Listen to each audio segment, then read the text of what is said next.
been the Awards and Grant Committee meeting, and we will welcome in Rebecca Johnson from the SPCA. So Rebecca, welcome. Thank you. To the meeting.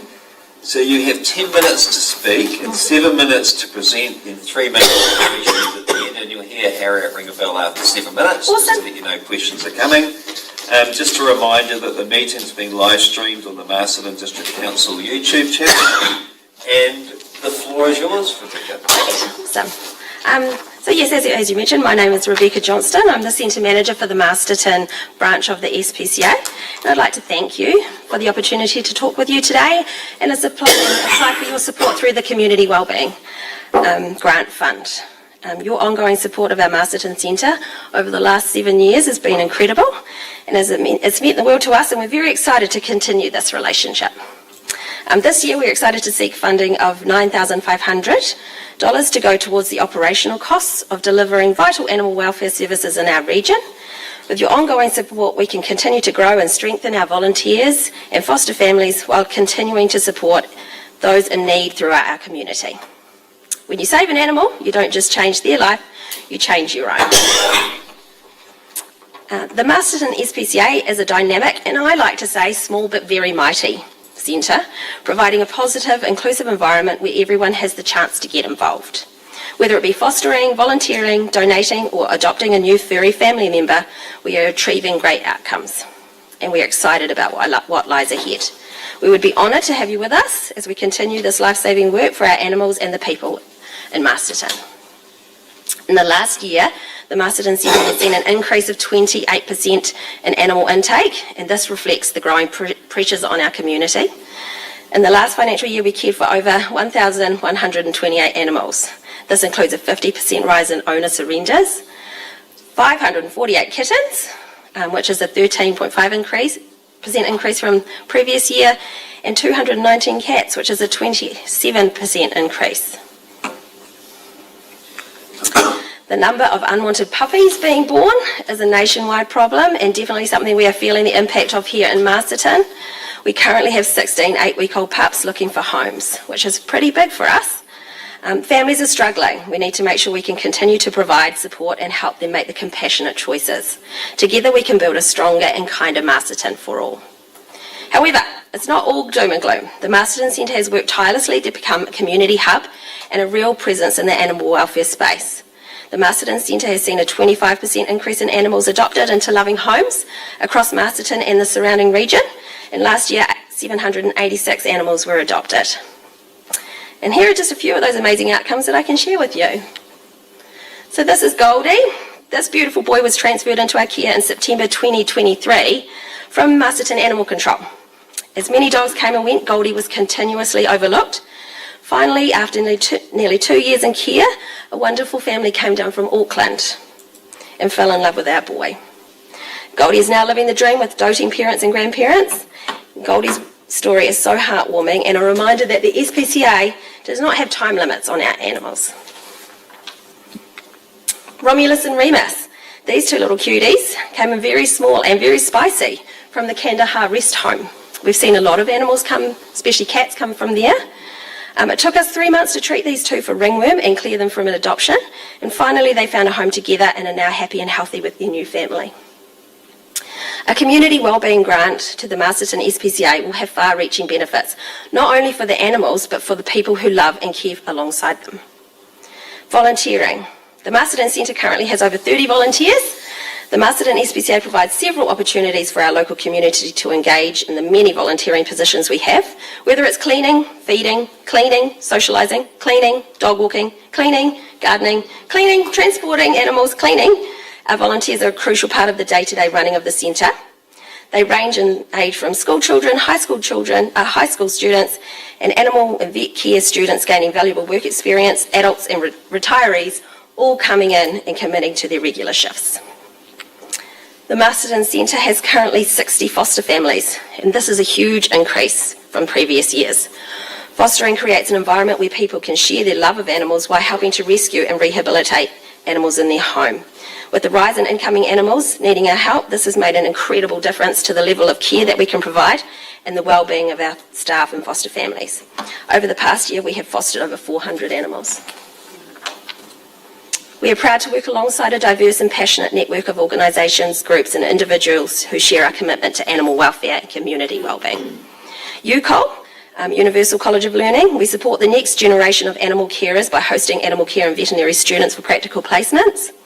Local rescue and rehoming groups, we all work together on desexing, rehoming and taking in animals when capacity allows.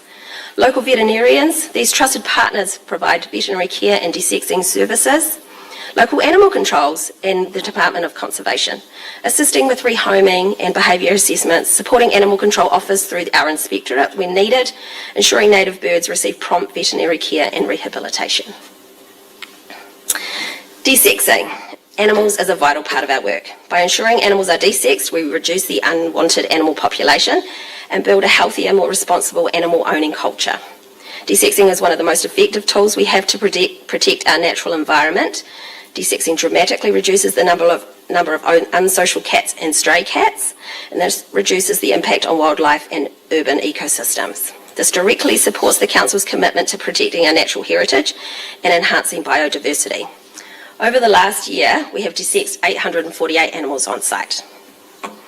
At its heart, our work builds a stronger, more connected and compassionate Masterton, where animals are loved, safe, people are happier, healthier and hopeful. Thank you for considering our application to help us continue to protect animals from harm, provide care for those in need and improve the health and wellbeing of the Masterton community. Any questions? Thanks, Rebecca. Bex? Hi. Hi. Hey, just one question. What would you say your desexing program costs? Oh, hundreds of thousands of dollars nationwide. Locally? Oh, hundreds of thousands of dollars, yes. So we subsidise it, but your average bitch spay is about $800. So those 800 odd that you desex, Yeah. the average cost would be $800? It depends. A lot of them are cats, but you're looking probably $300 per cat. Ah. Yeah. Surgery. Yeah. Okay. Thank you. Jerry? Rebecca, thanks for that. Rebecca, I noticed, and I think I've asked this in the past, your national office doesn't look like it contributes a lot towards your funding. So there's 28 centres across the country. So we all work together, but we fundraise locally to help out with the local centres as well. But majority of our funding comes from the national office. Okay, thank you. Craig? The desexing, what would be the ratio of cats versus dogs? Way more cats than dogs. Yeah. 70-30? Yeah, probably 70-30. Yeah, especially wildcat population, and the Wairarapa is quite large. Yeah. Did you have questions, Dana? Yeah, just confirming, so the money that you gain locally through local funding sources stays in Masterton? Yes, it does. It doesn't go up the top and back No. down? No, great, thank you. Yes. There's been a move in some councils to have a bylaw for microchipping for cats, etc. Yes. What's your organisation's thoughts on that? So we're very pro microchipping for cats. If we can reunite cats with their owners, it's great because then we don't have to look after them and use our resources for that. I think when we were talking to the council yesterday, we had a meeting. I'm not sure that that's something that is within your scope to cope with at the moment, just the policing and the kind of enforcement of that. But that's, yeah, if we could microchip every single cat in the country, that's our aim. Yeah. Right. Thank you. Thank you very much for your presentation. On the slideshow, you had a photograph of a caravan for desexing. Yes. Is that Masterton owned? So that was a national desexing caravan that's been retired to the Masterton Centre. So it's fully kitted out with a surgery and caging all inside, and we're lucky that it's not really roadworthy anymore. So it's based with us, which is great. Yes, we do. Yeah. Any more questions? All right, just one for me. So you don't have a time limit at all on pets? No. I mean, as long as they're healthy and happy, then they're there for as long as it takes. We were just on Breakfast TV this morning with Barry, who's our next long-term stay dog, and he's been with us for 437 days, I think. Yeah. Thanks, Rebecca. no problem. So we'll be in touch with you in the next couple of weeks just to let you know the outcome of the Awesome. application. So thank you for your time. Thank you you. for your presentation. Awesome. Thanks.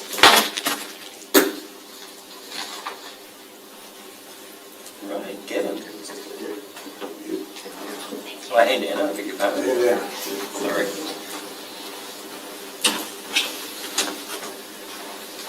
So, Gavin and Anna, welcome to this meeting, and just to let you know, you have 10 minutes for your presentation. That's 7 minutes for your presentation, and then 3 minutes for questions as well. And a bell will ring after 7 minutes, just to let you know that time's come up. And just a reminder that this meeting's being live streamed on the Masterton District Council YouTube channel. So it's all yours. Okay, thanks very much for that. Yes, I'd like to introduce Anna Waddle, who's our administrator and has been for the last 12 months now, and sort of thought it timing for her to come along. We did have an AGM this last week, and I'm the immediate past chairman. Roger Barton is the new chairman taking over. I'm still serving on the trust, but he's unfortunately otherwise committed, so he couldn't come today. As you all know, the woolshed's been operating now for 20 years, and we intend to have a small celebration to recognise that fact. Museums are not the easiest to make a profit, and we feel we actually do pretty well in that regard. And Anna will just bring you up to speed on the visitor numbers we've had, which has picked up just over the last month. It's interesting when we look through the book, and this is just a couple of extracts from our visitors book. Very interesting, one comment. Another comment, very lovely, and had a nice chat. And one of our volunteers obviously spoke with that person. Interesting, a more modern person, obviously, or younger person, special and a cool experience. Now, that's not a term I would use, but that's we're also getting younger visitors as well. And our numbers on our books for up until March, which was our balance date, we were right up there with what we'd done in the past, so we're very pleased about that. And our shop is operating well to supplement the income for the museum. So while it's not totally self-sustaining, obviously, which we would ideally like, we feel we're doing pretty well. And it's something where the wool industry is in the doldrums at the moment, and freely admit that. But what we've got is a sustainable product, which everybody says is great, and the history of the wool sheds, which you can argue it was those sheds that actually built the Wairarapa. The big homesteads up the east coast here and round Masterton were all built on the back of wool and sheep farming. And there's a book coming out in the next 12 months by Chris Cochrane, who was the National Historic Architect, who advised us when we first started the project of putting the museum up back in 2005. And he's actually putting a book out on Wairarapa wool sheds specifically, and that is being supported by the Massey University Press. So it's something that it does capture the public's interest, and we feel we're justifying in our existence of being there. We are doing a great service, and as well as looking after the history as far as sheep and sheep farming is concerned, we are also running the Jubilee Fire Engine Museum, and that is very popular. And once again, I checked the visitor book before we came, and we had people visiting from California, Tauranga, obviously New Zealand, and London, and that's just in the last week. So we are attracting visitors and getting people in, and we think we're offering for the council good value for money. And as much as anything else, we display your steamroller to good purpose. Plus, we've made a display around it, which is making it a purpose for the steamroller to be there. So I'll hand over to Anna just to say just how we are going as far as visitors and that sort of thing. Thank you. So the last year we've had over 5,000 through. We are getting travellers from all around the world, tourists, and a lot of young ones now coming through the Wairarapa due to the events that are on and that. It's attracting a lot more people. We have a lot of school groups coming through. Tomorrow we have got 2 groups of 55 5-year-olds coming through tomorrow for the education side of it, and we are really picking up on that. We've got MPS and that all coming through, and the shop is running very well at the moment. We are trying to aim to make that more sustainable, and what else have we got to say? Sorry, I've been throwing the deep end. No, I think that covers it, and as I say, I've been coming here quite a bit and asking for this grant, which is most important for us to handle the administration. Anna is our only paid staff. We have probably around 30, 40 volunteers called upon, number one, to keep us open 7 days a week. So they do the weekend work, Saturday and Sunday. Number two, the volunteers help out as far as Anna's concerned. You imagine one person in the office has got to do all the jobs, administration and everything else, as well as be a salesperson out in the shop. So we need those extra volunteers. There is 5 organisations that use us as a home base at the present moment. Golden Shears, obviously, and the Wairarapa Spinners and Weavers. We've got the Felters and 1 or 2 others that use us as a home base and a meeting room. So we're servicing the community from that point of view. Also, if you don't have the information centre close by, before the information centre set up, we were actually serving as a de facto information centre as well, because our volunteers do know about the Wairarapa. We're keen on the Wairarapa and Masterton, and we do spread the good word. If asked any questions about where they go to visit or have a meal or whatever, we'll give them the best advice we can. So I think that's about it. Only too happy to answer questions. Thanks, Kevin. Gary. Yeah, thanks for your presentation, Gary. With the World Championships coming here next year, I take it that you guys will be expecting an influx of visitors, and this will be your last presentation to us before that. Have you got anything special that you fellas are doing over that period, or is it just a matter of having the doors open and people can pile in? Yeah, I'll let Anna answer. We've got FMG on board, and they are going to sponsor us to have the doors open for the whole event, free entry. And we did do that last year as well, and we had each day over 200 visitors through. Lots of students due to them visiting the Golden Shears event as well. It was a big success. So we are looking to do that, and we are just sort of looking at events around what we can do working within the Golden Shears as well, as it's the office of Golden Shears, so it's work in progress at the moment. Thank you.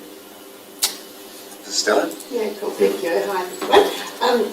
Apart from ourselves, and I see you've had funding from WBS in the past, are you going to go to other funding avenues to see if we can get some? Well, yes, we do. We'll apply for funding for specific projects. The money we receive from council is really just to assist us with our administration and general running costs. But if we do any project, and as you mentioned, we've got money from WBS, that is for making the museum more sustainable. We're putting up solar panels, and we've got funding from WBS. We've got funding. Eastern and Central Land. Yeah, so that's where we go to apply for funding. So we're not relying on the likes of council to see us through those spots. So that should make quite a difference, I would hope, to our electricity bill, which once again will help our day-to-day running costs. Because generally a museum's only open during the day, and on good days the sun comes out. So hopefully that should help us with our running costs. Great.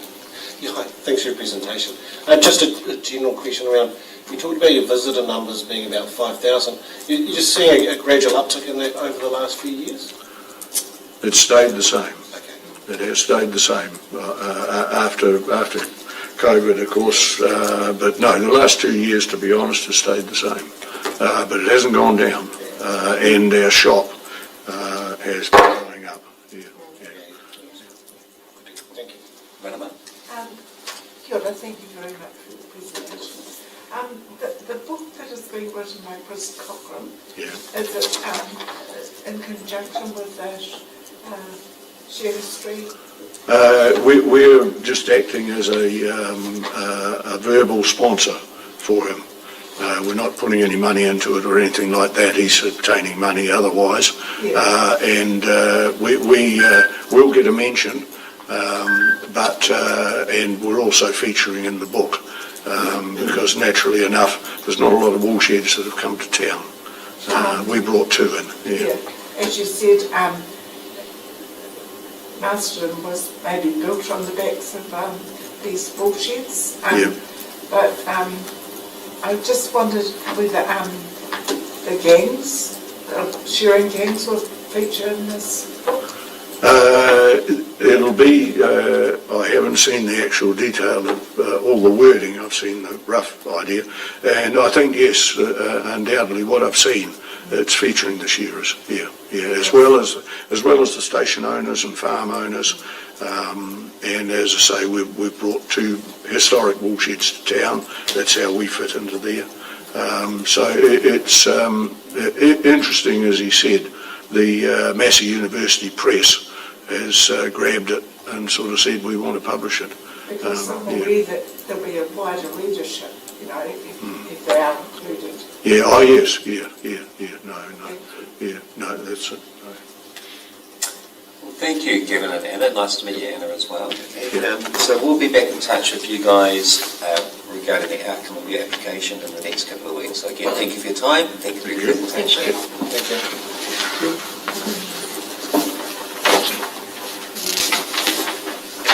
So now I'd like to welcome Simon Rosengrave for the Wairarapa Incorporated, and just regarding my conflict of interest with this, so I just won't participate in the discussion. Is that Yeah, it's quite a removed conflict. Yep.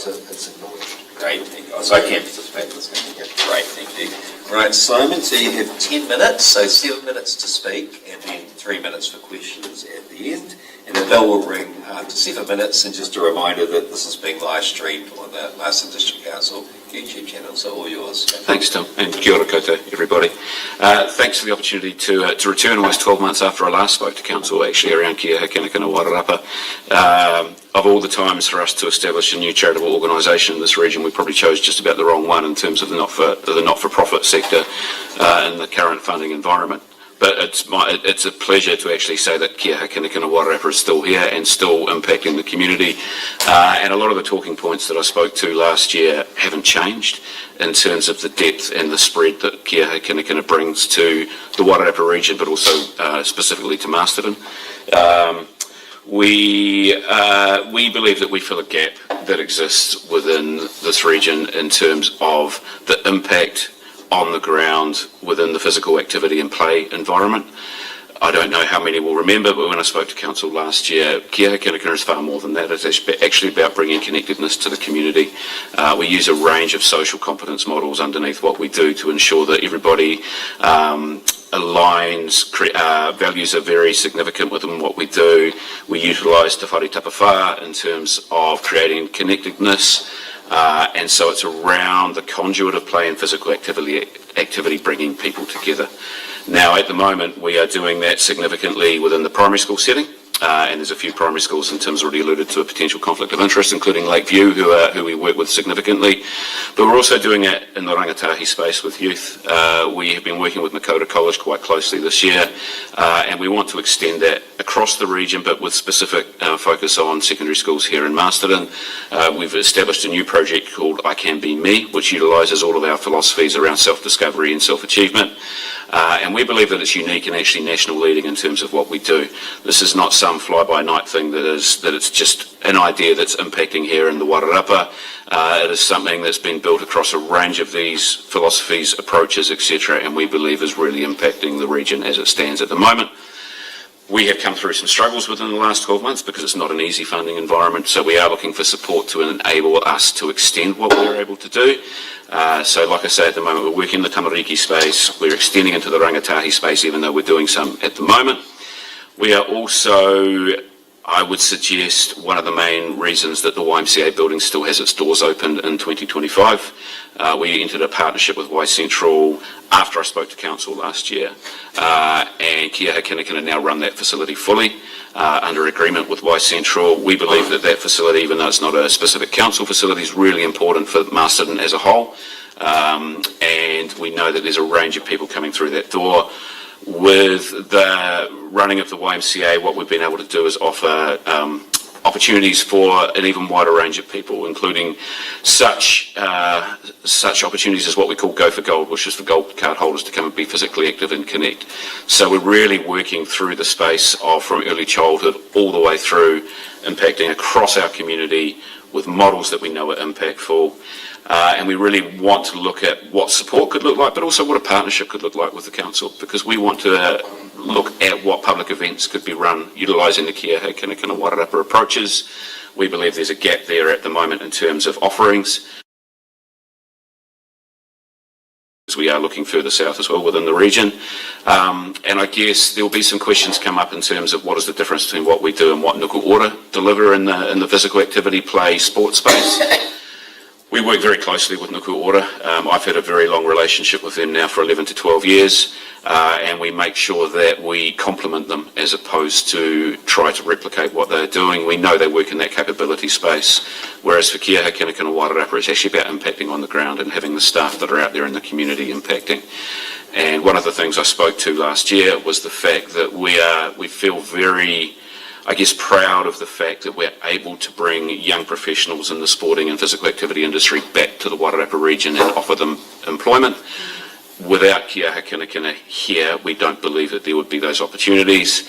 And I guess coming from a previous hat that I wore, currently in the sports-specific space, there are a significant number of organisations under pressure within this region.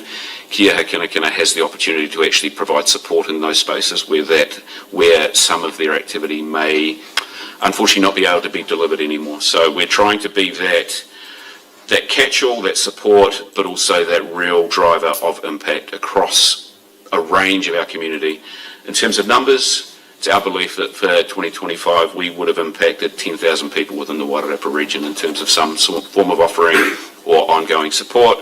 And it is not just a lot of one-off opportunities within the tamariki space. We offer 12-month support with the settings that we work with. So it's not one and done and walk away. It's all about sustainability, scaffolding, and how do things improve moving forwards. And I think that's probably about all I need to say. Hi, Simon. Just a question. I notice on your project costs you've got facility and rental hire for 42k. Yes. Is that what you're paying the Y? That is what we're paying the Y. Yes, absolutely. And to be honest with you, that's a negotiated cost. That was far less than what they were looking for. So it's an interesting one because obviously we went into it eyes wide open in terms of the costs. The Y facility itself, in my personal opinion, really hadn't been driven, I guess, effectively for the community for 3 to 4 years. We believe that we are now starting to get it back up to where it should be, but it's still a progression. So it's been a very tight, I guess, financial undertaking for us to try to maintain that facility. Okay, thanks. Jerry? Yeah, Simon. Simon, part of your funding application talks about a Raise a Village program of locally led and delivered play and physical activity. The Raise a Village program, is that your particular program, or is that a sort of a nationwide? That's our program. So Razor Village, the I Can Be Me that I referenced, they're all created here. We do have, I believe, a significant range of national leading thought processes within what we do. Lucky enough, obviously, personally, to work at a national level, as well as Barry Hislop, that's involved with Kia Hakinaka, obviously brings a range of expertise in that space too. So they are locally led, and that is the thing. We are locally led, locally devised. Everything we create here has been created in the Wairarapa, but it is based on national and international leading expertise and approaches as well. How many staff? At the moment, we've got 2 points for 5 staff. Just one question for me. So how long have you been working in particular schools for? Because you look at the success of a program with the longevity of a program. Yeah, absolutely. So Kia Hakinaka has been in existence for 6 years. 5 of those years as a project under the previous Wairarapa cricket banner. And it's important to note that it's not cricket specific, it is general physical activity and play. And the likes of Lakeview, for example, have been with Kia Hakinaka since the get-go, so there's been 5 years of activity within that space. It's been a pleasure for us to actually get feedback, working now closely with Makota, about students that are at Makota who reflect on Kia Hakinaka and what they've received previously. So these students are now involved with the sports academies that are at Makota and talk about the grounding that it's provided and what it's done for them as the rangatahi at that point in time, but as tamariki in terms of understanding of values and how they can use those in a range of different environments. So we are very focused on voice of the participant to understand how we're impacting and how we can move forward, and a lot of the stories that we collect are very, very positive. Thanks. Craig? Yes, thanks, Maxon. So the programs you run, is it a 5 days a week or 7 days a week? So it depends on the setting. Again, I'll reference Lakeview. We're up to 3 days a week within Lakeview, working with the teachers. And it's really important to note that we're not, in those sorts of environments, we're not going in to tell how to do. We're simply supporting and scaffolding. With what we do at the Y, it is all year round, obviously, and depending what the programs are, it really, I guess because we have diversified so much and feel like we're undertaking so much, every program is different and every offering is different. It can be anything between an hour a day to up to 3 days of a week. Thank you. Thanks. Any more questions?